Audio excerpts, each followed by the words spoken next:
السلام عليكم ورحمة الله وبركاته. اليوم قصة جديدة جبناها من عند الأخت حياة. حكاية اليوم التفاح النيفوح.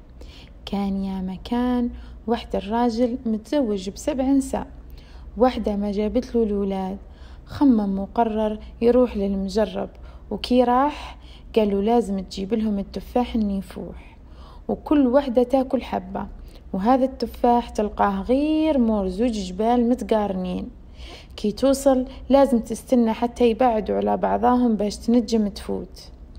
غدوة من داك دار الراجل كما قال له المجرب، راح مشى حتى وصل للجبال، استناهم حتى بعدوا على بعضهم، وجرى بحصانه حتى وصل لشجرة التفاح، قلع 7 حبات وعاود رجع قبل ما يتلاصقوا الجبال في بعضهم.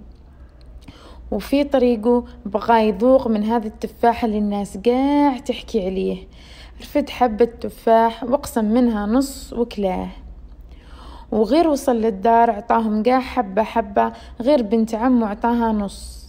فاتوا الأيام وحملوا نسا في 7، وجابوا 7 أولاد ذكورة ما شاء الله كاملين مكمولين، غير الولد اللي جابته بنت عمه جا عنده غير يد واحدة، خاطر أمه كلات غير نص حبة تفاح. كبروا الأولاد ولاو شبان، وقرر بهم يهدي لكل واحد حصان، منها يتعلموا الفروسية ومنها يكتشفوا البلدان. وكان عنده حصان أبيض خير منهم قاع، رزين وعاقل، وقرر يمدوا للي عنده يد واحدة باش ما يغبنوش، بصح خاوته ما قبلوش، وكل واحد بغى يديه ليه. قال لهم بوهم ندير لكم اختبار، واللي ينجح هو اللي يدي الحصان الأبيض. ذبح بوهم كبش ومد المسلان لنساه، وقالوا لهم هذا طيبوه، وكي طيب خبروني. داروا نساه اللي قال لهم، وعيط الراجل لولاده قاع، وقال لهم اللي يجبد هذا المسلان من القدرة وهي حامية تغلي هو اللي يدي الحصان الأبيض. جاوا ولاده، واللي يقرب يده من القدرة يعاود يجبدها من قوة السخانة اللي فيها، وبقى غير بو يد واحدة، قرب من القدرة ودخل يده وجبد المسلان وحطه في القصعة، وهكا كان هو الرابح، وهداه بوه الحصان الأبيض كما طلب وتمنى. فاتوا الأيام وتعلم بو يد واحدة الفروسية، وولا يسافر من أرض الأرض ويستكشف في البلدان. نهار من نهارات ركب حصانه ومشى في الطريق، حتى سمع من بعيد صوت فتان خطف له عقله في دقيقة، وسافر بيه في كل زمان. قعد يحوس على الصوت حتى شافت عينه ريشة تاع نعام تغني بأعذب الألحان، وفيها قعد داهش وحيران، حتى سكتت وقالت له إذا اديتني تعدم، وإذا خليتني تندم. بقى يخمم إذا يديها وتروح حياته ولا يخليها ويعشي نادم. ومن بعد قرر يديها وقال تجيني في العدامة وما تجينيش في ندامة.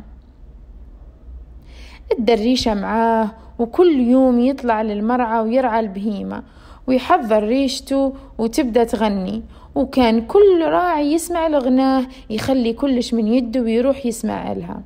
ومشى على هذا الحال حتى في مرة من المرات جاه راعي وطلب منه يبدل له الريشة بتيس، بصح مش أي تيس، هذا التيس إذا ركب عليه يبرق كالبرق ويحط بيه في أي بلاصة بغاها خاطره.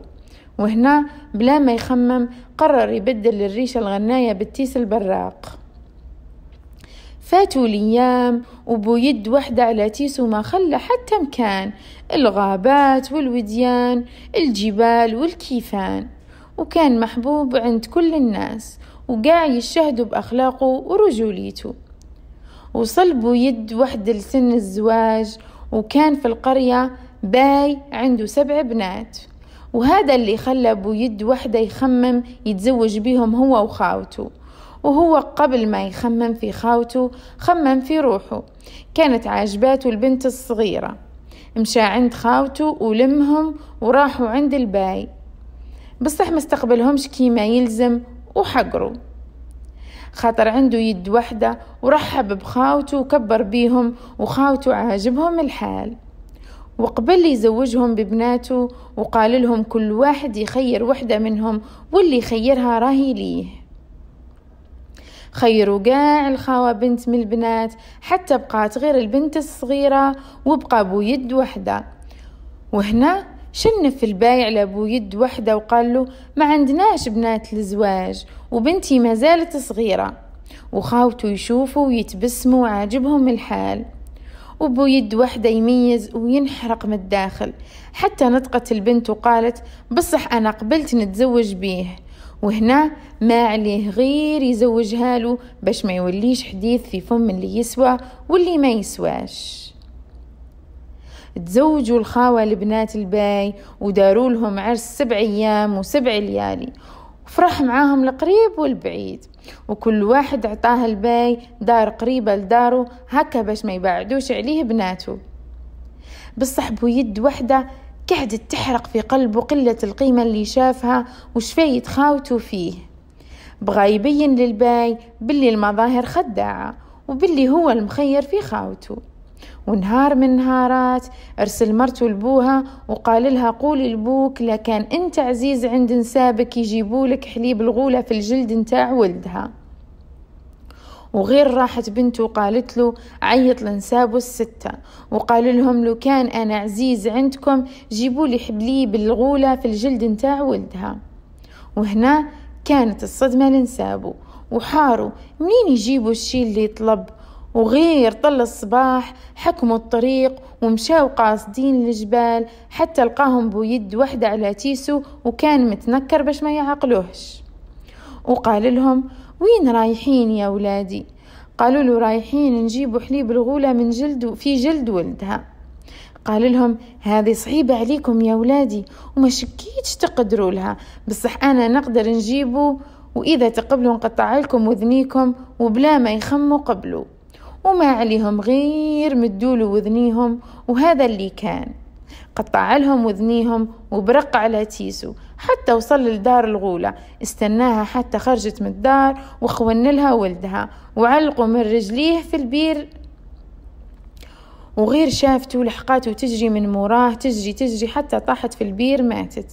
جرابوا يد وحدة جبدها وقتل ولدها وسلخوا وعصر حليبها في جلد ولدها واداها لهم وقال لهم حلوا عينيكم يا أولادي تزيدوا تولوا هنا الخطرة الجاية يأكلوكم الغوال. الغدوة من ذاك زاد أرسل مرته لبوها وصاها تقول له إذا كنت عزيز على أنسابك يجيبوا لك مراية 7 وين يسكنوا الغوال. زاد أرسل الباي لنسابه وقال لهم إذا كنت عزيز عليكم جيبوا لي مراية 7 ولا نقطع لكم ريسانكم. نسابوا ما عرفوش كيفاش يتصرفوا وعلى بالهم باللي صعيبة باش يجيبوها، وإذا حطوا رجليهم في بلاد الغوال مستحيل يرجعوا سالمين. بالصح ما ينجموش يرفضوا طلب الباي. وحكموا الطريق ومشاو حتى تلاقوا بالشيخ تاع الخطرة اللي فاتت. قال لهم وين رايحين يا ولادي؟ قالوا له نجيبوا مراية 7. قال لهم بصح مراية 7 صعيبة عليكم يا ولادي، ويش رايكم نجيبها لكم وتعطوني صباحكم بخواتمهم؟ وما عليهم غير قبلوا مدولوا اللي يطلب. وهنا برقب تيسو وراح الأرض الغوال وخزن قدام دارهم وكان كاين 7 غولات معاهم غولة عمية.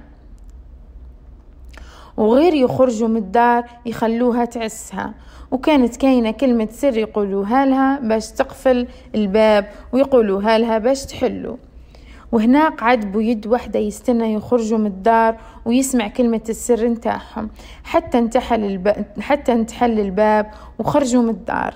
نطقت وحدة فيهم وقالت غلقي الباب يا سكرة. غلقت وراهم الباب ومشاو حتى بعدوا على الدار وغابوا على الانظار. جابوا يد وحدة من الدار وقال حلي يا سكرة. حلت عليه الباب بلا ما تشوفوا، تخلوا حوس على مراية 7 حتى لقاها.